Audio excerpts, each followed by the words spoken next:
Hey guys, this is Bati. In this video I'm going to show you how to disassemble your DURAL. There are two main reasons why you might want to take it apart. First is to install a custom artwork, right? You would like to take the top acrylic layer off and put your custom art in there. And the second possible reason is that you would like to update the firmware of the controller. So in order to do that, you will need to plug in your DURAL while holding one of the small tiny buttons on the board itself. And in order to do that, you actually have to take out the top plate, right? Yeah, well, these scenarios are gonna happen once in a lifetime in most cases, right? So yeah, I have a fancy screwdriver just to make it faster for me, but you don't need that. You just need a one or two screwdrivers, Phillips head. Second one might come handy if one of the screws is actually turning in place, because DURAL comes with screws from both ends. It might be that one of the screws actually turns, but it also turns the one on the back of the device, right? So then you need to have a second screwdriver to hold one of the screws in place. So it's as simple as unscrewing the ones from the top.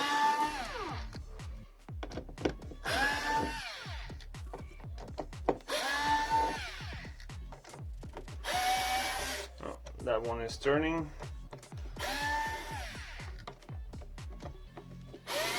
That one is turning as well.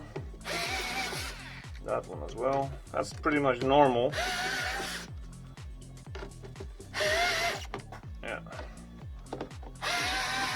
We will need the second screwdriver for most of them, actually, in this case. Put your screws in a place so you don't lose them.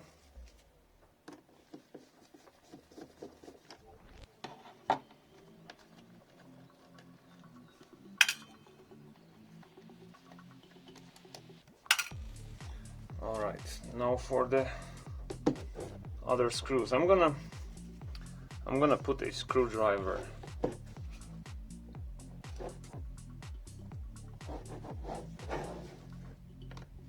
I will hold the bottom screw in place, or the back screw, and simply unscrew the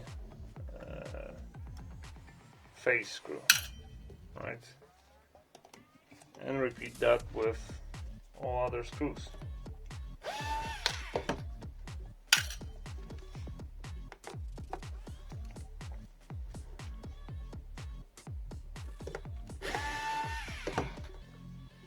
Nothing really difficult. Okay, turn it around so it's easier to hold it.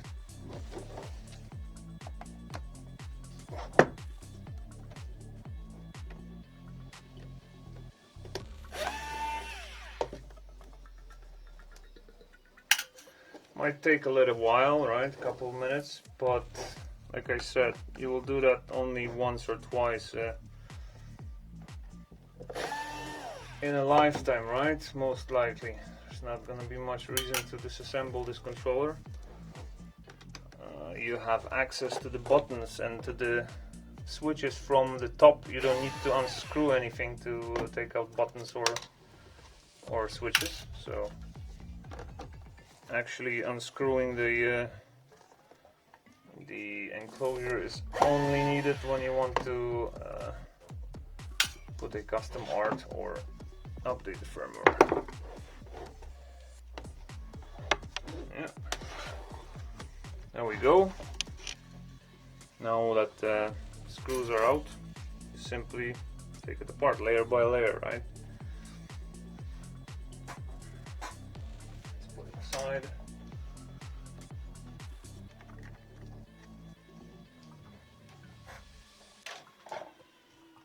Now this is the PCB itself.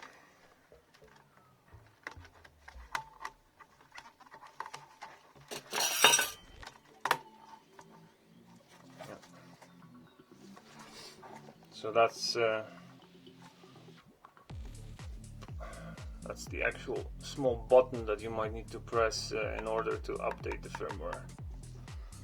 Well, there's going to be a separate video for that for sure as well.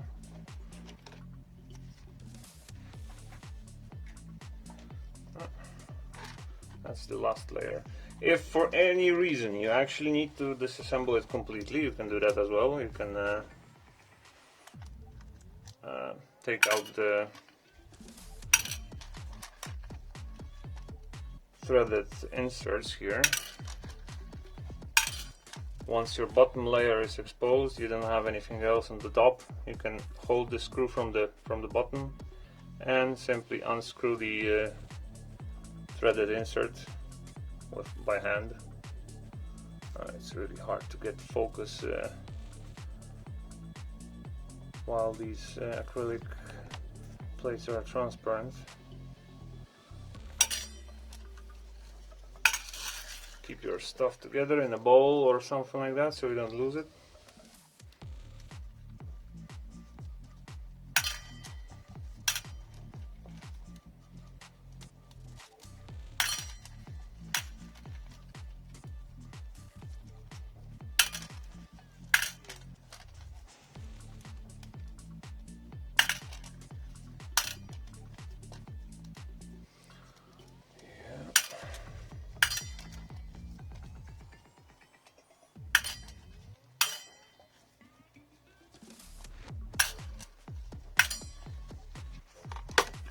There we go, all the layers are apart. DURAL is completely disassembled.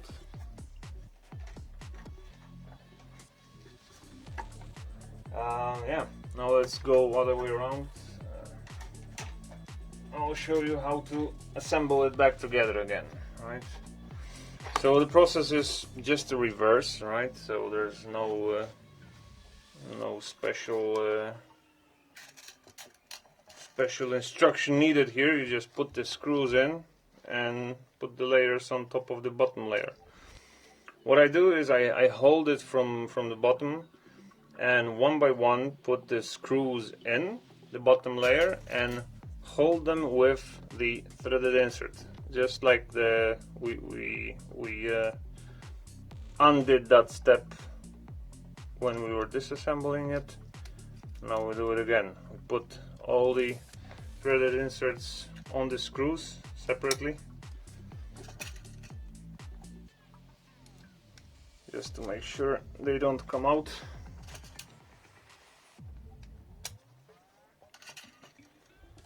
You could do it in a different order, right? You could put the screws in only, do not put the threaded inserts in. You could then put all the layers on top of the bottom layer and put the threaded inserts in the holes then, but I find it a bit harder that way because your screws that are in the bottom layer, they might just fly out, right? There's nothing holding them. And if you do it this way, you simply fasten the screws in the bottom layer so they won't go anywhere.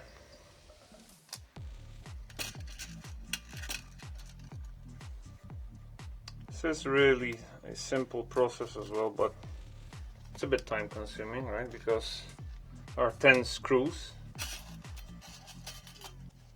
DURAL has a lot of screws, 10 holes actually, 20 screws. That's just to make sure that it's very stable and sturdy and not wiggly when you use it.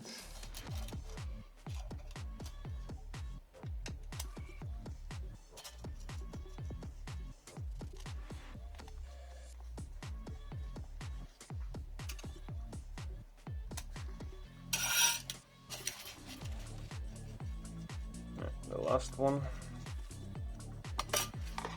Alright. Now we can put on the second layer. That's the one with the square holes here. But that might change in the future actually, the shape of the holes. Now, here you might find it a bit harder to put everything back together, right? But if you use just a bit of wiggle, you know, these layers will will fit. Yeah, you might find it hard to put the threaded insert through the hole of the next layer that is coming on top, right? Because they're slightly angled. They are not perfectly. You're not putting them perfectly flat. So because of that, if you put it on at a slight angle, then you might find it a bit harder to push the threaded insert through the hole. But it's possible. It's plastic, right? It will give. Now the PCB, same story. Just align it as good as you can. Push the holes through the threaded inserts, or other way around. Push the threaded inserts through the holes.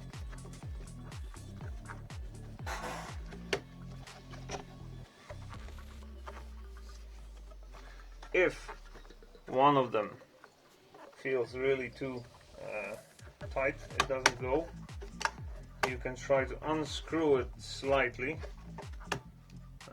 There's no reason to do that, but if you find it too hard, too difficult to put the PCB on, for example, then you can take a screwdriver and actually put it inside the threaded insert, apply a bit of pressure.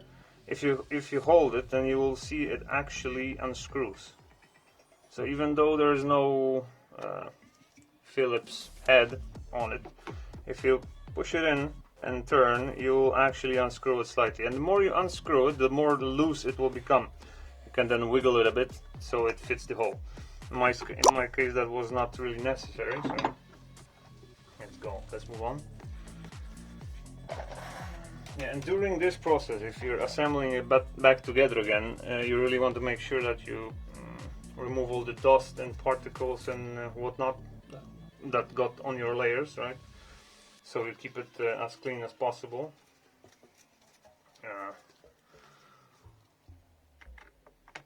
And let's move on to the next layer. And the top layer.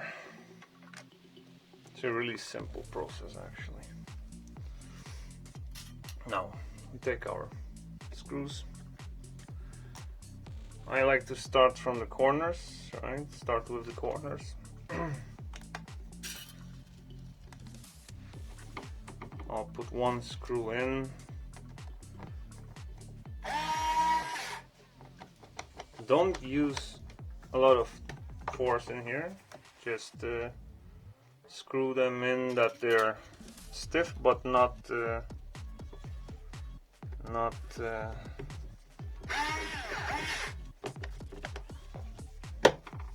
don't use too much force. They don't need to be that tight at that moment.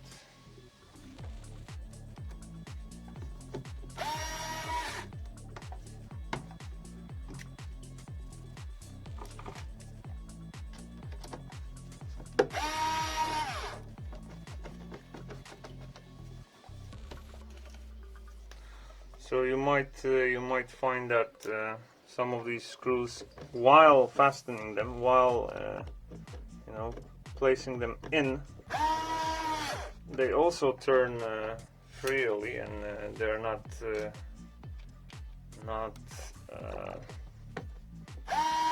screwed in properly.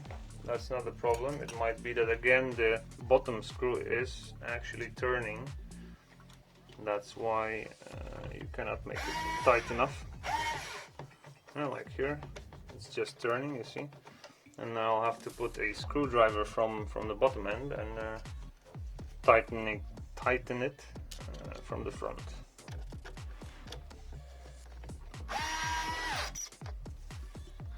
One very important thing to remember: really do not apply too much force, because it is possible to break these threaded inserts. If you apply too much force, if you, for example, put one screwdriver from the bottom part, another screwdriver from the top, you really want to squeeze it tight, don't do that, because you will break the threaded inserts. the golden parts in the middle, golden colored. There goes our last screw.